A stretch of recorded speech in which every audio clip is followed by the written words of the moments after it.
ধামরাই সদর ইউনিয়নের আগামী ইউনিয়ন পরিষদের নির্বাচনের একজন চেয়ারম্যান পদপ্রার্থী। বিসমিল্লাহির রহমানির রহিম। আমি মোহাম্মদ ফারুক হোসেন মোল্লা। আমি ধামরাই সদর ইউনিয়নের আগামী ইউনিয়ন পরিষদের নির্বাচনের একজন চেয়ারম্যান পদপ্রার্থী। আমি বিগত দিনে ধামরাই সদর ইউনিয়নের জনপ্রতিনিধি হিসাবে দায়িত্ব পালন করছি। আমি ধামরাই সদর ইউনিয়নের 4 নম্বর ওয়ার্ডের মেম্বার ছিলাম। এই সদর ইউনিয়নের আমি প্যানেল চেয়ারম্যান ছিলাম। বিগত আওয়ামী ফেসিবাদ দুঃশাসনের আমলে আমি এই সদর ইউনিয়নের প্যানেল চেয়ারম্যানের দায়িত্ব পালন করছি।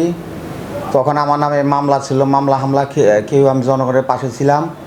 আওয়ামী ফেসিবাদ দুঃশাসনের আমলে আমি বারবার কারা নির্যাতিত হয়েছি। আমার নামে 17-18টি মামলা হয়েছিল। আমার নেত্রী বাংলাদেশ জাতীয়তাবাদী দলের তখন চেয়ারপারসন ছিল আমার নেত্রী, আমার মা। তার নেতৃত্বে আমি বিএনপির থেকে এক পাও সরে যাই নেই।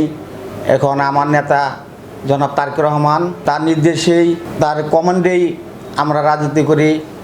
আর আমার লোকাল নেতা হচ্ছে আমাদের বর্তমান এমপি আলহাজ তমিজউদ্দিন সাহেব। রাজনীতিতে যখন পদার্পণ করি তখন থেকে তার হাত ধরে রাজনীতিতে পদার্পণ করি, তার হাত ধরে আসি।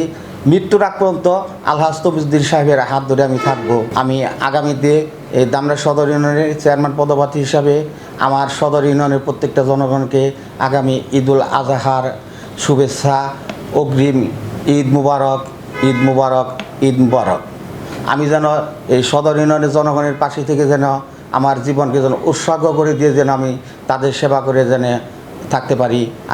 আমি জনগণের সেবক হিসাবেই কাজ করতে চাই, জনগণের পাশে আমি থাকতে চাই, তাদের সাথে সুখে দুঃখে আমি তাদের নিয়ে আমি বসবাস করতে চাই। জনগণ আমাকে যেন, আমার সদরের জনগণ আমাকে যেন গ্রহণ করে নেয়, তাদের পাশে আমি থাকবো মৃত্যুর আগ পর্যন্ত, তাদের সাথে আমি থাকবো। তাদের ভালো মন্দ দেখার দায়িত্ব আল্লাহ, তারপরে আমি বাকিটা ইনশাল্লাহ দেখা যাবে। আমাদের যেহেতু আমরা পৌরসভার বাইরে আমার ইউনিয়নের প্রত্যেকটা জনগণ ইনশাল্লাহ সচেতন।